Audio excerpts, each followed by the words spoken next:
Assalamualaikum warahmatullahi taala wabarakatuh. Alhamdulillahirabbil alamin.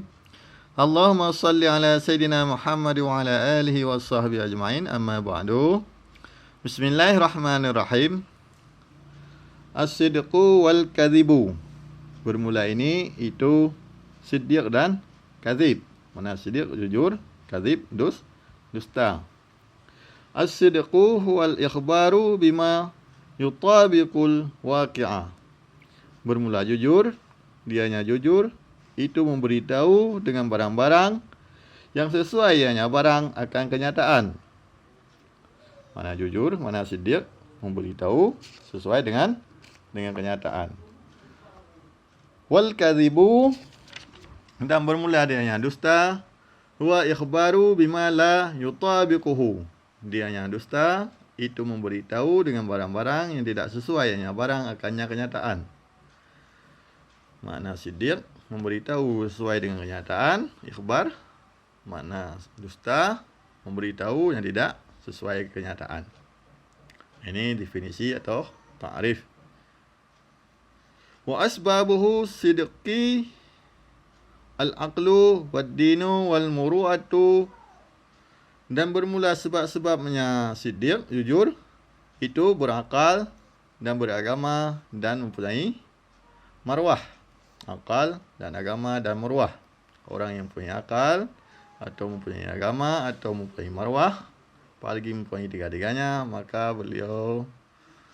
seseorang yang mempunyai tiga sifat ini, dia akan berlaku siddiq, akan berlaku jujur. Alasannya, li'annal aqla yudriku manfaata sidqi.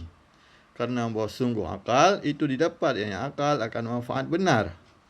Wa mudarratal kadhibi, dan kemudaratan dusta. Akal akan berdapat manfaat benar, manfaat jujur, dan berdapat mudarat dusta. Fala yarda sahibuhu, maka tidak ridalah sahibnya yang mempunyainya akal, bagi dirinya sahibnya akal, di nafsi, bagi dirinya sahibnya akal, mudarrata, akan kemudaratan. Wayal tazimu sidqa, maka melazim ianya sahib akal akan jujur. Orang yang berakal akan mendapat manfaat, akan memperdapat di dalam fikirannya, dalam akalnya akan manfaat jujur dan kemudaratan dusta, maka dia tidak rida bagi dirinya akan kemudaratan. Maka dia melazimkan dirinya untuk bersikap jujur.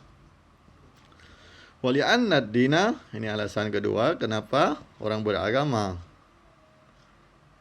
akan berlaku jujur. Wali'anna ad-dina, dan karena bahawa sungguh agama ya'muru bisidqi wa yanha an ziddihi, itu merintah yang agama dengan kejujuran dan menegah yang agama daripada lawannya jujur. Kenapa orang beragama akan bersifat jujur? Karena jujur diperintah agama dan dusta dilarang di dalam agama. Wa kadzalika sahibul muru'ati, dan sabit demikian itu orang yang mempunyai marwah. La yarda li nafsihi illa sidqa, yang tidak rida ianya sahib marwah bagi dirinya sahib marwah kecuali jujur. Kenapa? Li'annahu, karena sesungguhnya sahib marwah yatlubul tahalli bi jamilil khisali, karena sesungguhnya sahib marwah itu menuntut ianya sahib marwah akan berpakaian dengan semua keelokan, semua sifat, dengan keelokan semua sifat. Sekali lagi, karena sesungguhnya sahib marwah itu dituntut ianya sahib marwah akan berpakaian dengan keelokan segala sifat-sifat. Wala jamala fil kadhibi, dan tidak ada keelokan pada dusta. Ini alasan kenapa orang yang mempunyai marwah akan berlaku jujur. Karena orang yang punya marwah tidak rida dirinya kecuali jujur. Alasannya, beliau sedang menuntut dirinya sendiri mutalabah dirinya sendiri dengan berpakaian dengan keelokan-keelokan sifat. Dan dusta itu tidak elok. Wa sababul kadhibi iradatu jalbil naf'i wa iradatu daf'i dharari. Dan bermula sebab dusta itu menghendaki menarik manfaat dan menghendaki tolak mudarat. Li'annal insana, karena sungguh manusia, qad yara, terkadang melihat yang manusia, fil kadhibi, pada dusta, salamata, akan keselamatan, ajilata, yang segera, keselamatan yang ajilah, yang segera.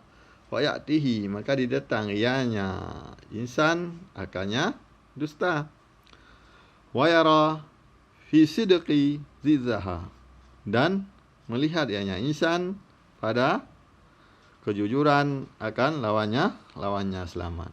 Fala ya'tihi, maka tidak didatang ianya insan akannya jujur, akannya sidqi. Sebab dusta untuk menarik manfaat dan menolak mudarat. Kenapa?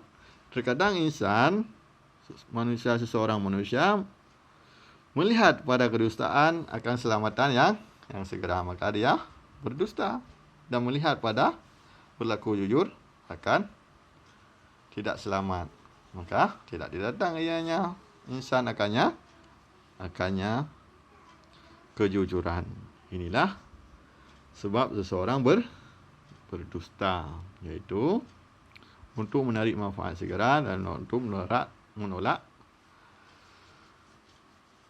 mudarat yang segera. Tapi ini tidak dianjurkan. Dusta tidak dianjurkan. InsyaAllah akan kita lihat pada video sesi berikutnya kemudaratan dusta. Yang kembali kepada orang yang berdusta dan yang kembali kepada orang yang didustai. InsyaAllah pada sesi video berikutnya. Wallahu alam. Assalamualaikum warahmatullahi wabarakatuh.